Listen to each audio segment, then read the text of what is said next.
Hello everyone. पिछले video में हमने भारत की भूगर्भीय चट्टानों का अध्ययन कर लिया था। अब ये जो हमारा नेक्स्ट वीडियो होगा इसमें हम पढ़ेंगे भारत की भौगोलिक संरचना के बारे में। आपको पता होगा भारत एक विशाल देश है। विशाल देश होने के साथ साथ जहाँ एक और यहाँ पर भौगोलिक विविधता भी पाई जाती है। इसका मतलब क्या है, यहाँ पे अगर हम उसकी भूमि की बात करें, अगर हम भारत की भूमि की बात करते हैं तो यहाँ पे ना तो भूमि पूर्णतः समतल है, ना तो यहाँ पर पूर्णतः पठारी हिस्सा है, ना तो ये पूर्णतः पठारी भाग है और ना ही ये पर्वतीय प्रदेश है। मतलब भौगोलिक विविधता बहुत अधिक मात्रा में है हमारे भारत में।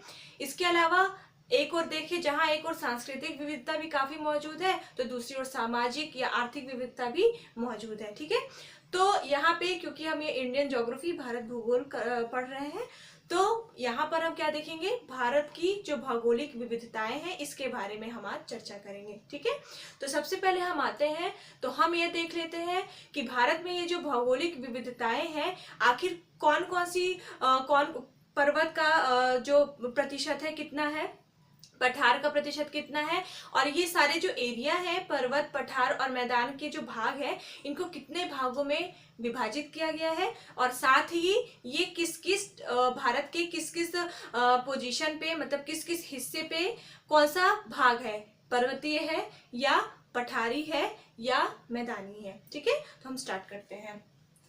अगर हम भारत के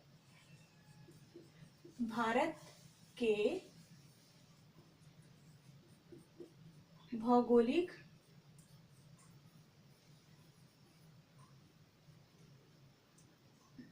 भारत की भौगोलिक विविधता की अगर बात करें,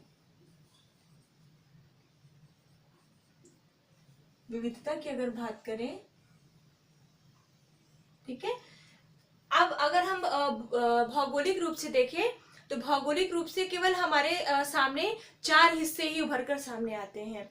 या तो पर्वत हो सकता है, या तो वहां पर पहाड़ियां हो सकती हैं, या तो वहां पर पठार हो सकते हैं, और या फिर वहां पर मैदान हो सकते हैं। तो हम ये देखते हैं कि भारत में पर्वत पठार पहाड़ी और मैदान का कितना प्रतिशत भाग पाया जाता है। ठीक है, तो अगर हम भौगोलिक विविधता की बात करें तो भारत में पर्वतों का प्रतिशत कितना है। अगर पर्वतों के प्रतिशत की बात की जाए ये है 11%। ठीक है, कभी कभी आपके एग्जाम्स में ये प्रतिशत से भी सवाल पूछा जा सकता है। ओके, तो पर्वतों का प्रतिशत क्या है, 11%। फिर पहाड़ी, इसका प्रतिशत है 18%। फिर है पठार, इसका प्रतिशत है 28%। और अगर सबसे ज्यादा भाग देखा जाए तो वो है हमारे भारत में मैदान का 43 या 43%। ठीक है, आप ये नोट डाउन कर लेंगे। पर्वतों का प्रतिशत कितना है, पर्वत पठार मैदान में क्या अंतर होता है ये आप वर्ल्ड ज्योग्राफी में पढ़ोगे। ठीक है, ये वर्ल्ड ज्योग्राफी के सिलेबस है कि क्या अंतर होता है पर्वत पठार मैदान में। पर्वतों का कितना प्रतिशत है भारत में, 11% है। पहाड़ी का कितना प्रतिशत है, 18% है। पठारों का कितना प्रतिशत है, 28% है। एंड मैदानों का कितना प्रतिशत है, यहाँ पर 43% है। ठीक है, तो कभी कभार आपको ये जो परसेंट है ये पूछ लेता है। ठीक है, ये तो हो गया अपना। अब हम मोटे मोटे तौर पर देख लेते हैं कि भारत का ये जो पहाड़ी हिस्सा है, पठारी हिस्सा है और मैदानी हिस्सा है, इसको कितने भागों में बांट सकते हैं हम। अगर हम भारत के पूरे भारत के भौगोलिक क्षेत्र का विस्तार देखें तो आखिर ये जो भौगोलिक क्षेत्र है इसे कितने भागों में बांटा जा सकता है। बहुत इंपॉर्टेंट टॉपिक आज से स्टार्ट हो रहा है। ठीक है, आप सब मन लगा के पढ़ेंगे। ये हो गया, ये आप लिख लेंगे, पॉज करके वीडियो आप लिख सकते हैं इसको। फिर अगर हम भौगोलिक विभाजन देखें, अगर हम भारत का भौगोलिक विभाजन देखते हैं भू विज्ञान के आधार पर, भू विज्ञान के आधार पर, ठीक है, भारत को मूलतः 4 भागों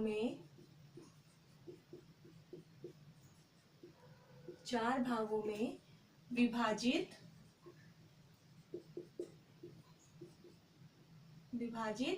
किया जा सकता है,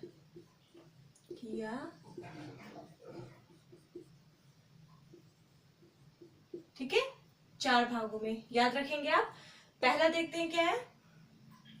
पहला है फर्स्ट, उत्तर का पर्वतीय प्रदेश। मैं आशा करती हूं कि आप इंडियन ज्योग्राफी पढ़ रहे हैं तो आपको दिशा का ज्ञान बहुत अच्छे से होगा, ठीक है।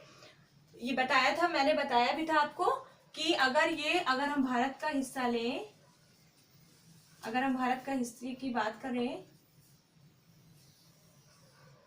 तो उत्तर कौन सी दिशा होगी, ये होगा, दक्षिण ये होगा, पूर्व ये होगा और पश्चिम ये होगा। ये जो उत्तर का पर्वतीय प्रदेश का मतलब क्या है, यहाँ का भाग, यहाँ पे जो भी पर्वत है, हिमालय पर्वत है यहाँ सबसे बड़ा, यहाँ पर जो भी पर्वत है, ठीक है, इसका अध्ययन हम अलग से करेंगे और इसको एक अलग भाग में ही विभाजित कर दिया गया है, उत्तर का पर्वतीय प्रदेश, ठीक है। सेकंड है दक्षिण का पठार।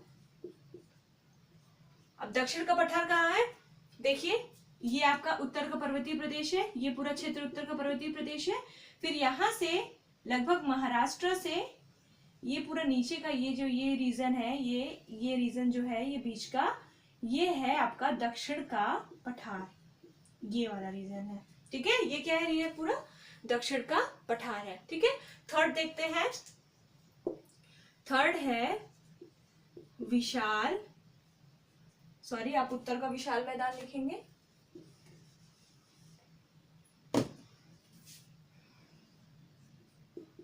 उत्तर का विशाल मैदान। मतलब देखिए ये है उत्तर, ये है उत्तर, यहां से जो ऊपर वाला रीजन है, यहां से जो ऊपर का एरिया है हिमालय वाला, वो तो हो गया उत्तर का पर्वतीय प्रदेश, ठीक है। फिर यहां से लेके ये जो एरिया मैंने आपको दिखाया, ये तो हो गया दक्षिण का पठार, ये वाला पूरा रीजन। फिर इनके और इनके बीच में एक क्षेत्र बचता है यहाँ पर, ये पूरा ये जो एरिया ना, ये दक्षिण के पठार में ही आ जाता है। ये एमपी का मालवा क्षेत्र हो गया, विंध्याचल पर्वत वगैरह, ये सारा ही चीज, ये ठीक है, ये दक्षिण का पठार है। फिर इसके और इसके बीच, उत्तर के पर्वतीय प्रदेश और दक्षिण के पठार के बीच ये जो आपका रीजन बसता है, गंगा यमुना का जो स्पेशली दोआब क्षेत्र है, ये है ये उत्तर का विशाल मैदान। ये पूरा जो एरिया है ये मैदानी एरिया है, ठीक है। एंड लास्ट है तटीय मैदान। तटीय मैदान क्या है, ये ऐसे क्षेत्र, ये आपको ये खाली एरिया दिख रहा है ना, ये दक्षिण का पठार मैंने बनाया था, उसके साइड में आपको ये खाली एरिया दिखेगा, ये है पूरा आपका तटीय मैदान, ये तटीय भाग पूरा जो समुद्र से लगा हुआ, ये अरब सागर, ये बंगाल की खाड़ी, ये जो पूरा एरिया लगा हुआ है, ये है तटीय मैदान। इसे कहते हैं पूर्वी तटीय मैदान चूंकि ये पूर्वी दिशा में है, और इसे कहते हैं पश्चिमी तटीय मैदान चूंकि ये पश्चिमी दिशा में है। ये आपका पूरा रीजन है तटीय मैदान का, ठीक है। आप ये लिख लेंगे। अब हम ये जो सारे मैंने बिंदु आपको लिखाए, ये सारे बिंदु जो मैंने अभी आपको लिखा है, इनका हम अलग अलग से विस्तृत अध्ययन करेंगे, ठीक है। इनका, ये चाहे वो उत्तर का पर्वतीय प्रदेश हो, चाहे वह दक्षिण का पठार हो, चाहे वह उत्तर का विशाल मैदान हो, और फिर चाहे वो तटीय मैदान हो। चलिए अब हम सबसे पहले क्या स्टार्ट करेंगे, आप ये नोट डाउन कर लेंगे, ये चारों पॉइंट नोट डाउन कर लेंगे और एक एक करके हम सारे टॉपिक को करवाएंगे। तो सबसे पहले आप क्या डालेंगे, ये मैं मिटा रही हूं। सबसे पहले डालेंगे आप, फर्स्ट टॉपिक है आपका उत्तर का पर्वतीय प्रदेश। उत्तर का पर्वतीय प्रदेश। अब उत्तर का पर्वतीय प्रदेश में मुख्यतः हमें क्या पढ़ना पड़ेगा, हिमालय के बारे में हमें इसका अध्ययन करना पड़ेगा। ठीक है, इसमें हमें किसका अध्ययन करना पड़ेगा, मूलतः हिमालय। मैं आपको बता दूं, हिमालय का अध्ययन एक थोड़ा जटिल प्रक्रिया होती है। ठीक है, अगर आप इसको बुक से भी पढ़ते हैं या फिर किसी भी सोर्स से आप पढ़ते हैं तो अक्सर लोग ऐसा करते हैं कि उसको रटते हैं। ठीक है, तो क्या होता है ना कि चीजें भूल जाती है, बहुत ही जल्दी भूल जाती है। अगर कश्मीर घाटी आ गई है, किन दो पर्वतों के बीच में है, ये भूल जा रहा है। ठीक है, कांगड़ा कुल्लू घाटी आ रही है, कहाँ पर स्थित है ये, मध्य हिमालय में क्या है, वृहद हिमालय में क्या है, ये सारी चीजें क्या है, भूल जाती है। मैं आपको यहाँ पर ऐसा अध्ययन कराऊंगी कि आपको ये चीजें कभी भूलेंगे नहीं। बस आप मैपिंग, जो मैं मैपिंग यहाँ पे आपको करवाऊंगी, बस वो आपको अपने दिमाग में बिठाना है। आपको हिमालय से तो आपके कभी कोई क्वेश्चन गलत हो ही नहीं सकते। ठीक है, तो इसके बारे में अगर हम उत्तर का पर्वतीय प्रदेश पढ़ते हैं तो हमें मूलतः क्या पढ़ना है, हिमालय पढ़ना है। इसका मतलब क्या, हमें हिमालय पढ़ना है। अब हम पहले देखते हैं हिमालय का निर्माण। हिमालय को पढ़ने से पहले हमें हिमालय के निर्माण के बारे में अध्ययन कर लेना चाहिए। ठीक है, तो जो हिमालय का निर्माण है, हिमालय के निर्माण के संदर्भ में दो सिद्धांत हमारे सामने आते हैं। ठीक है, हिमालय के अध्ययन के संदर्भ में दो सिद्धांत हमारे सामने आते हैं। कौन कौन से सिद्धांत आते हैं, देखिए यहाँ पे आप लिख सकते हैं, हिमालय के अध्ययन के संदर्भ में, हिमालय के अध्ययन के संदर्भ में दो सिद्धांत हमारे सामने आते हैं, या दो सिद्धांत मूलतः प्रतिपादित किए गए। ठीक है, फर्स्ट कौन सा है, फर्स्ट ये है, जर्मनी के एक वैज्ञानिक थे कोबर। जर्मनी के वैज्ञानिक कोबर का भूसन्नति सिद्धांत, बहुत इंपॉर्टेंट है ये।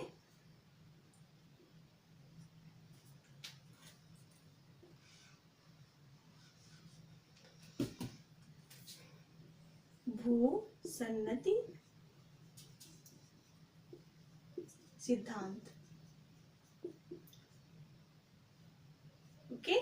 ठीक है, कोबर ने दिया था भूसन्नति सिद्धांत, और ये कोबर कहाँ से थे, जर्मनी के थे। ठीक है, इन्होंने क्या कहा, देखिए यहाँ मैंने बनाया है। देखिए, मैंने आपको पिछली वीडियो में बताया था, अगर आपने ये वीडियो नहीं देखा है मेरा पिछला वीडियो, तो आप तुरंत जाके उसको देख सकते हैं।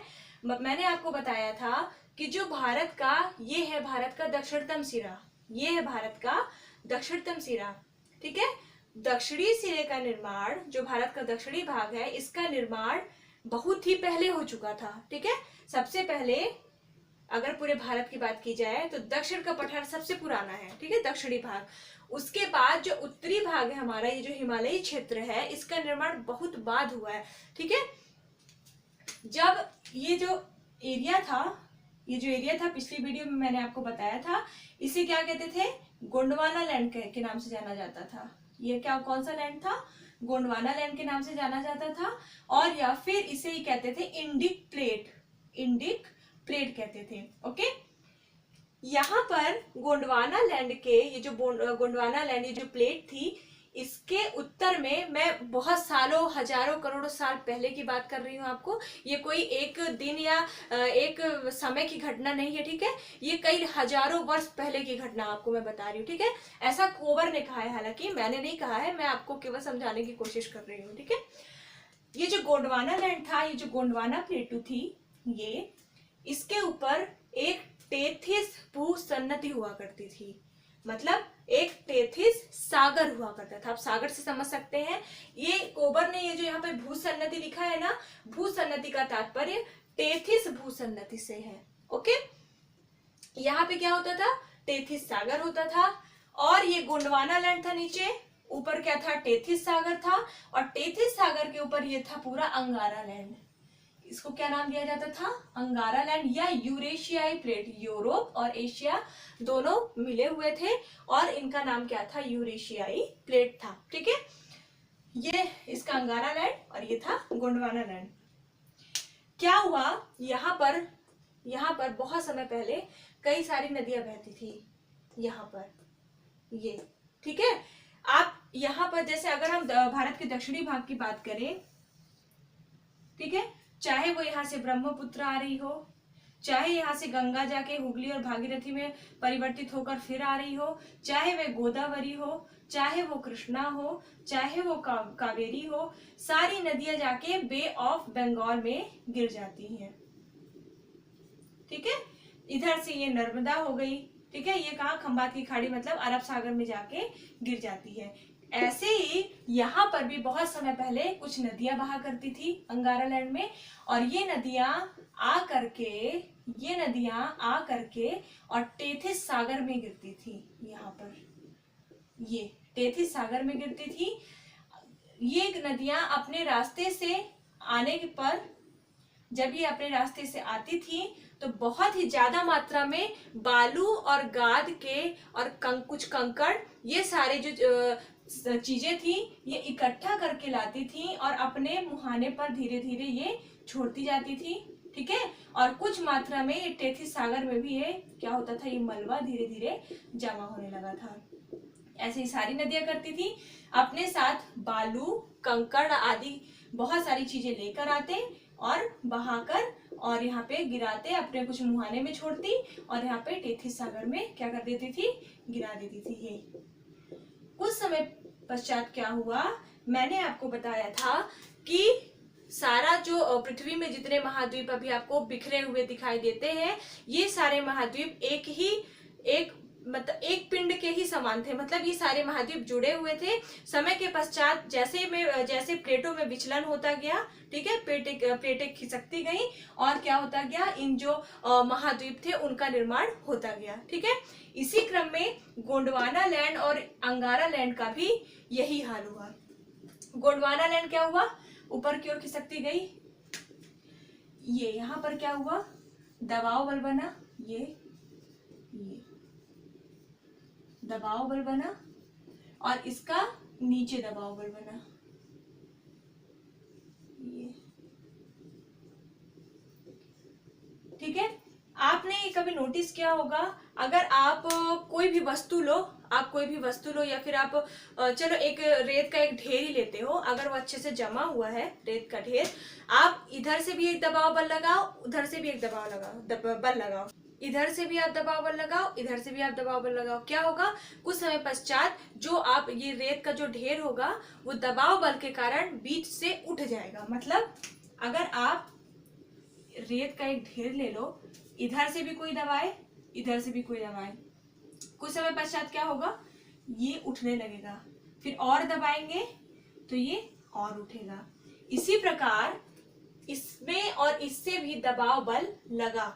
ठीक है, जब इससे गोंडवाना लैंड से और अंगारा लैंड से दबाव बल लगता है, इसके कारण क्या होता है, जो टेथिस सागर में जमा हुआ जितना मलबा था, बहुत बहुत पुरानी घटना है ये, और ये जो नदियों द्वारा ये जो गाद बहा कर लाई गई, कुछ नदियां इधर से भी थी, जो ये गाद बहाकर लाई गई नदियां थी, मिट्टियां थी, ये बहुत ही ज्यादा मात्रा में वहां जम चुकी थी।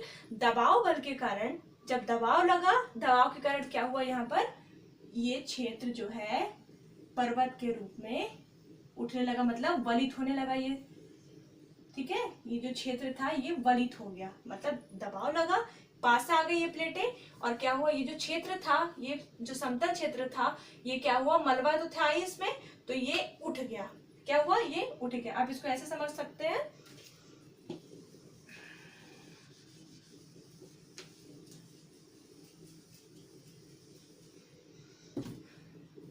मानते हैं ये क्या है, अंगारा लैंड है, ये क्या है, गोंडवाना लैंड है, ये क्या है, टेथिस सागर या टेथिस भूसंगति। कोबर का सिद्धांत मैं बता रही हूं आपको, ये बल लगा इधर, ये बल लगा इधर, इसने इधर को दबाया, इसने इधर को दबाया, इसके परिणाम स्वरूप क्या होता है, ये जो है ये उठ के ये आकार ले लेता है, ये आकार ले लिया, ये क्या बन गया आपका ये बन गया हिमालय पर्वत। ठीक है, समझ में आ गया होगा आपको, ये बन गया हिमालय पर्वत। इसीलिए ये जो टेथिस सागर है ना, ये जो टेथिस सागर है, इसे हिमालय का गर्भगृह कहा जाता है। क्या कहा जाता है?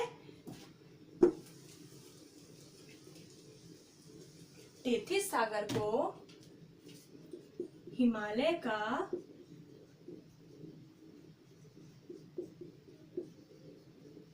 गर्भगृह कहते हैं। ठीक है, याद रहेगा आपको। क्या लिखेंगे, कभी कभी आ सकता है क्वेश्चन ये, टेथिस सागर को क्या कहते हैं? हिमालय का गर्भगृह, या पूछा जा सकता है हिमालय का गर्भगृह किसे कहते हैं? तो किसे कहते हैं? ये है टेथिस सागर। ये है कोबर का भूसन्नति सिद्धांत। अब हिमालय के निर्माण के संदर्भ में एक और सिद्धांत प्रतिपादित किया गया। हाँ, लेकिन आप ये याद रखेंगे कि जो मैं दोनों सिद्धांत बताऊंगी, ये दोनों ही सिद्धांत सर्वमान्य हैं। ठीक है, ऐसा नहीं है कि ये एक सर्वमान्य है और एक को मान्यता प्राप्त नहीं। ये दोनों ही सिद्धांत सर्वमान्य है और क्या है, दोनों ही लगभग सेम ही है। ठीक है, लगभग एक ही जैसी बातें बोलते हैं। ये है हैरी हेस की, एक वैज्ञानिक थे हैरी हेस की प्लेट टेक्टोनिक थ्योरी। हैरी हेस की प्लेट टेक्टोनिक थ्योरी। इन्होंने भी यही कहा कि ये जो गोंडवाना, ये जो कोबर थे, कोबर का मूलतः क्या सिद्धांत था कि ये जो गोंडवाना लैंड और अंगारा लैंड, इन्होंने दबाव लगाया। ठीक है, इन्होंने दबाव लगाया। इन्होंने ये नहीं बताया कि ये प्लेटें खिसकी आपस में, इन्होंने ये नहीं बताया कि प्लेटें खिसकी। इन्होंने, कोबर ने केवल ये बताया कि इस प्लेट ने और इस प्लेट ने, दोनों ने दबाव लगाया, तब जाके यहाँ पे ये जो भाग है ये वलित हो गया। लेकिन इन्होंने क्या कहा, इन्हीं की थ्योरी को एक बहुत ही इजी बना दिया कि आखिर दबाव क्यों लगा। हैरी हेस ने क्या कहा कि जो इंडिक प्लेट थी और ये जो यूरेशियाई प्लेट थी, ये दोनों खिसकी अपनी जगह, अपनी पोजीशन से ये दोनों खिसक गई, और खिसकने के पश्चात क्या हुआ, तब यहाँ पर दबाव बल लगा, और दबाव बल लगने के पश्चात क्या हो गया, ये हिमालय का निर्माण हो गया। तो आप ये दोनों थ्योरी याद रखेंगे हिमालय के संदर्भ में, कोबर का भूसन्नति सिद्धांत, हैरी हेस की प्लेट टेक्टोनिक थियरी, हैरी हेस की प्लेट टेक्टोनिक थियरी। ठीक है, अब मैं हिमालय के बारे में थोड़ा सा आपको बता देती हूँ, और उसके बाद अगले वीडियो में हिमालय का विस्तृत अध्ययन होगा। हिमालय के बारे में विस्तृत रूप से चर्चा करेंगे हम। आप ये सारी चीजें नोट करते जाएंगे।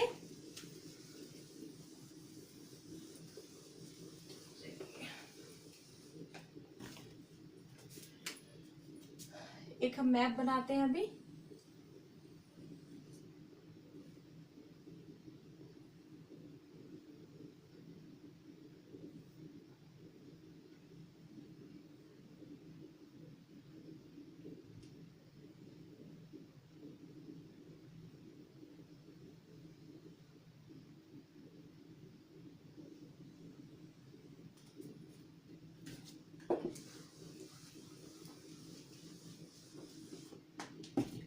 मैप की प्रैक्टिस आप लोग भी करते रहा करिए, क्योंकि जरूरी होती है, क्योंकि मैपिंग से चीजें बहुत जल्दी याद हो जाती है।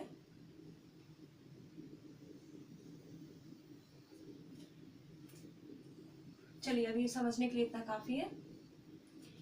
हिमालय पर्वत का विस्तार, हिमालय के बारे में कुछ कुछ चीजें मैं अभी आपको इस वीडियो में बता रही हूँ। मैंने बता दिया कि हिमालय का निर्माण हुआ कैसे आखिर, और कुछ कुछ चीजें मैं आपको बता दे रही हूँ। हिमालय का विस्तार भारत के पूर्व से पश्चिम दिशा में है। हिमालय का विस्तार भारत के पूर्व से पश्चिम दिशा में है। आप विश्व की जितनी भी लंबी पर्वतमालाएं हैं, जितनी भी बड़ी पर्वतमालाएं हैं, आप अगर उनको देखेंगे तो आप ये पाएंगे कि उनका विस्तार उत्तर से दक्षिण की ओर है। उत्तर से दक्षिण, चाहे वो एंडीज हो, चाहे वो यूराल पर्वत हो, ठीक है, कोई भी हो, चाहे वो रॉकी रेंज हो, सारी पर्वतमालाओं का विस्तार उत्तर से दक्षिण की ओर है। ठीक है, और हिमालय, एकमात्र हिमालय ऐसी पर्वतमाला है जिसका विस्तार पूर्व से पश्चिम की ओर है, या पश्चिम से पूर्व की ओर है। ठीक है, आप ये याद रखेंगे।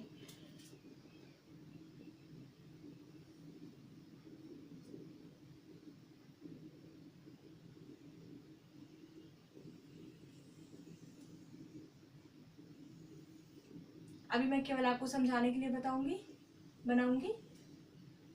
अगली वीडियो में हम इसको डिटेल से पढ़ेंगे, ठीक है। यहाँ पे क्या है, ये गुजरात से टच होता है, यहाँ से स्टार्ट हो जाता है सीमा, ये यहाँ से स्टार्ट हो जाती है और लगभग यहाँ तक ये क्या है, पाकिस्तान, ये है पाकिस्तान।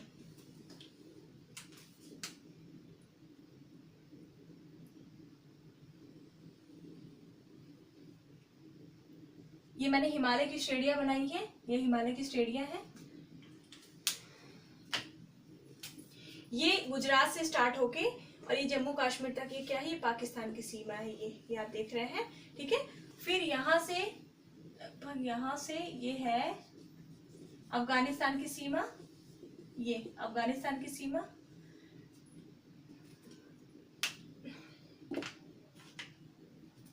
हिमालय पर्वत भारत में पूर्व से लेकर पश्चिम तक विस्तृत है। हिमालय पर्वत भारत में पूर्व से लेकर पश्चिम तक विस्तृत है, परंतु हिमालय पर्वत पश्चिम में जाकर यहाँ पर एक आपको श्रेणी मिलेगी, ये यहाँ पे आपको एक श्रेणी मिलेगी। ये थोड़ा एग्जैक्ट नहीं आ पा रहा है, मैं आपको अगले वीडियो में बहुत अच्छा मैप बना के और आपको बहुत अच्छे से बताऊंगी, ठीक है। आप इसको अभी मोटे मोटे तौर पर बस समझ लें। आपको हिमालय पर यहाँ पर एक ये श्रेणी मिलेगी, इसका नाम है नंगा पर्वत। पर्वत नाम है लेकिन ये पर्वत नहीं है, ये श्रेणी है। ये यहाँ से हिमालय पर्वत का जो विस्तार है, इसका सिरा जो है ये दक्षिण की ओर मुड़ जाता है। नंगा पर्वत से जब ये क्रॉस करता है भारत को हिमालय पर्वत, तब ये दक्षिण की ओर मुड़ जाता है। दक्षिण की ओर ये मुड़ के दो भागों में विभाजित हो जाता है, एक ये और एक ये, ठीक है। ये चला आता है पाकिस्तान एक श्रेणी, और ये जो दूसरी श्रेणी है ये चली आती है अफगानिस्तान। ये क्या है, अफगानिस्तान, ठीक है।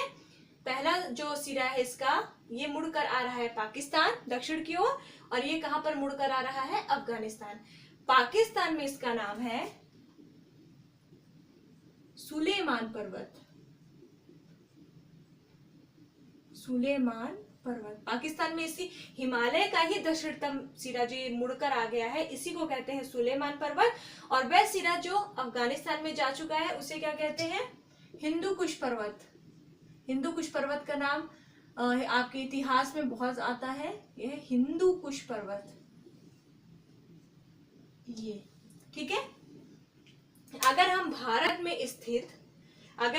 में स्थित हिमालय के सबसे पश्चिमी चोटी की बात करें तो वो है नंगा पर्वत। नंगा पर्वत से ही फिर ये दोनों जो भाग है ये मुड़ के आ रहे हैं। फिर अगर हम पूर्व की ओर चलते हैं, ये देखिए पूर्व की ओर की अगर हम चोटी की बात करें तो यहाँ पर एक चोटी है, ये अरुणाचल प्रदेश है, परंतु ये जो चोटी है ना, ये चोटी है तिब्बत में, ये तिब्बत में है, ये तिब्बत है, और इसका नाम है नामचा बारवा चोटी। मतलब हिमालय की सबसे पूर्वी चोटी है नामचा बारवा, और सबसे पश्चिमी चोटी कौन सी है, नंगा पर्वत।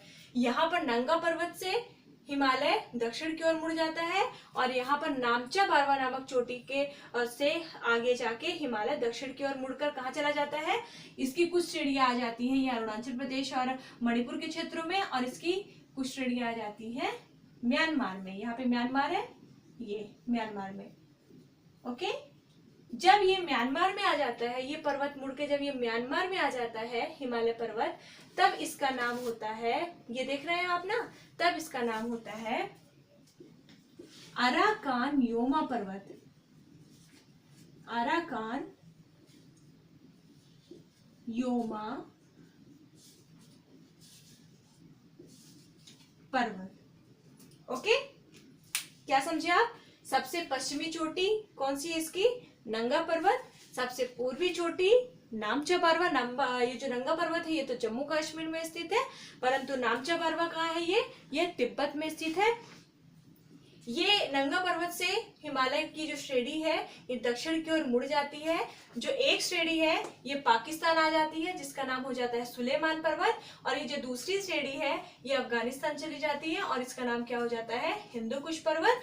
फिर अगर हम पूर्वी हिस्से में देखें तो नामचा पर्वत चोटी नामक स्थान से ये दक्षिण की ओर मुड़ रहा है। जो कुछ श्रेणियां हैं ये भारत में अरुणाचल प्रदेश, नागालैंड, मणिपुर आदि क्षेत्र में आ जाती हैं, और ये मुख्य एक ये जो चोटी है ये आ जाती है म्यांमार में। म्यांमार में इसे कहते हैं अराकान योमा, अराकान योमा। ठीक है, ये मुख्य बातें हो गई इसकी। अब और जो अलग से डिटेल, चाहे वो बृहद हिमालय हो, चाहे वो मध्य हिमालय हो, चाहे वो शिवालिक हो, सारी श्रेणियों की अलग अलग डिटेल की मैं अपनी अलग अलग वीडियो बनाऊंगी। लगभग आपके 2 से 3 पार्ट में ये वीडियो कंप्लीट हो जाएगी। तो आप इसको नोट करके और इसकी मैपिंग के अकॉर्डिंग आप इसको पढ़िएगा ताकि आपको जल्दी याद हो। ठीक है, तो इस वीडियो के लिए बस इतना ही। अगर आपको मेरा वीडियो पसंद आता है तो लाइक एंड सब्सक्राइब जरूर करें और पढ़ते रहें। Best of luck, thank you very much.